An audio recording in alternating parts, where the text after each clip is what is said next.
Magandang araw mga kabukid.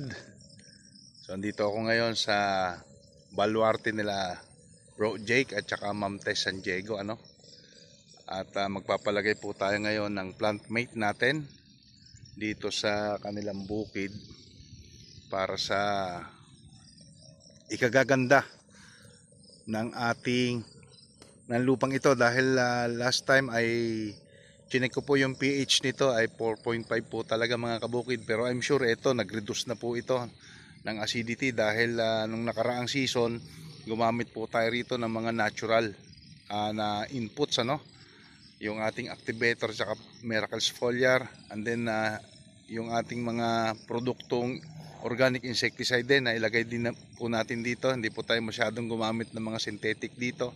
At ang good news niyan mga kabukid ay gumanda po yung harvest natin dito sa bukid nito. Ito po yung second season natin na gagamitan ulit natin ng mga natural methods ito. Dati ang inanin lang namin 290 fertilizer, which is mga pong plant mate, Ito po yung gagawin nating paupo dito po sa bukid na ito. At syempre kasama ko po dyan yung bida natin ngayon, si Boss Jeff. Ayan, siya ngayon yung ating kasama rito sa pagpapaganda ng bukirin nila Bro Jake, So yan, update ko po kayo maya lang. At medyo masugit ang panahon, ang kalangitan, umaambon po dito sa aming area. At maya po ay magpapahakot na tayo ng plant mate. Yan na po yung ating plant mate. Sasabog natin dun sa pinuntahan natin kanina.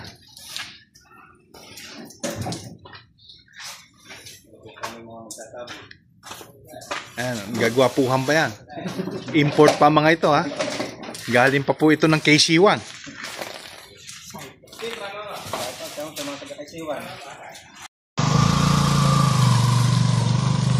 Pupunta na po kami doon sa bukid. Shoutout idol. Mayayain sa camera mga to.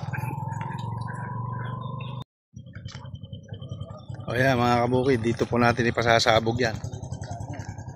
Yan. Plant mate po ito,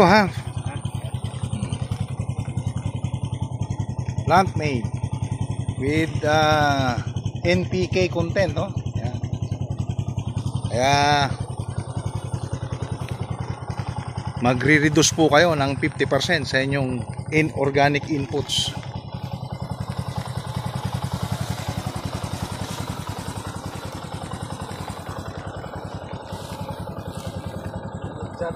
Ating mga shoutout mo na. Shoutout kay paring Amang. Ayun.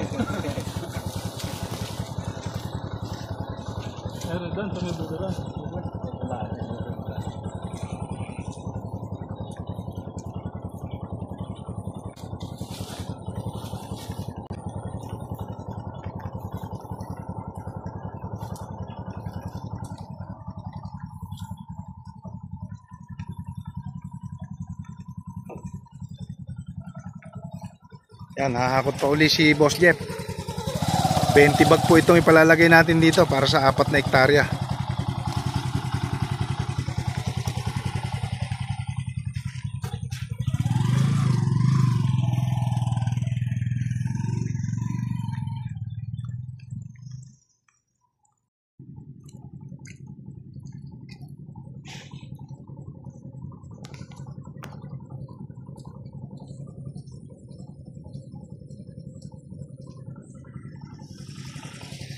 Pinakakalat na ni Boss Jeff yung ating plant mate.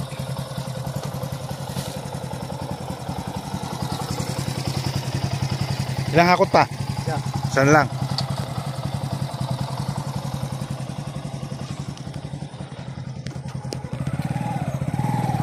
Na po, malayo-layo na. 4 na hektarya po itong ating palalagyan. So advice ko 5 sako kada hektarya. At maglalagay tayo ng 1 sakong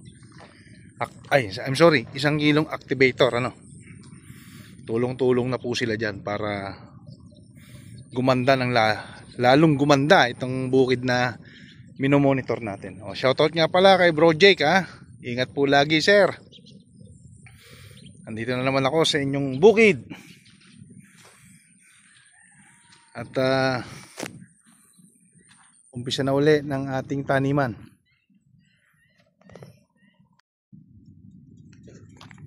Yung mga reinforcement natin, nagdatingan na. Kaway-kaway muna mga idol. Mga nagagwapuhang mga tropa pits natin dito sa Barangay Norte ng Hain. Ayan. Barangay Kainin. Barangay Kainin. Sako pa yun, Norte po. Ayos pala, nakapagakot na pala eh. Naikalat na nila.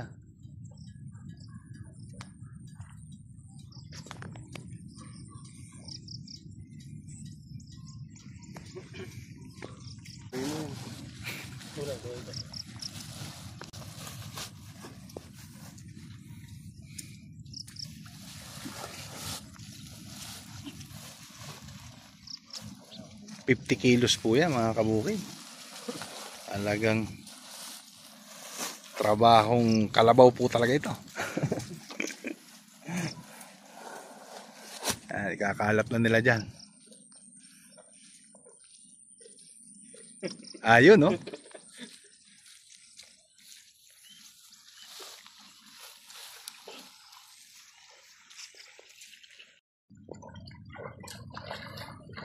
Yan na po, ikinalap na yung mga sako.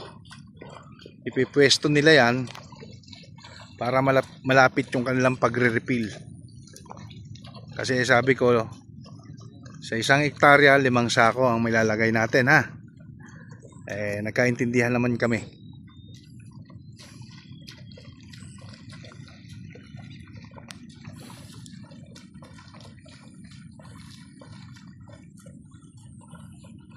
Bukas po ito lilinangin. Tapos asyete tanim. So yun po yung punla niya, no. Yan. So kailangan mix itong ating plant mate dito po sa lupa, no.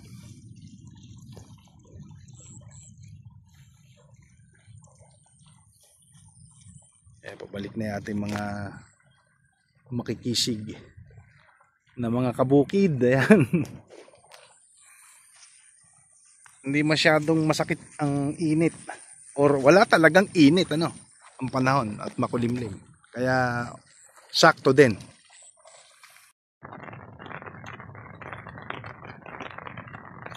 Yan, plant mate na po yan mga kabukid, yung sinasabog nila Boss Jeff, So ito po yun, ito po yung bukas na. Ayan po yung tsura nya. Kulay itim, with beneficial microorganism na po yan.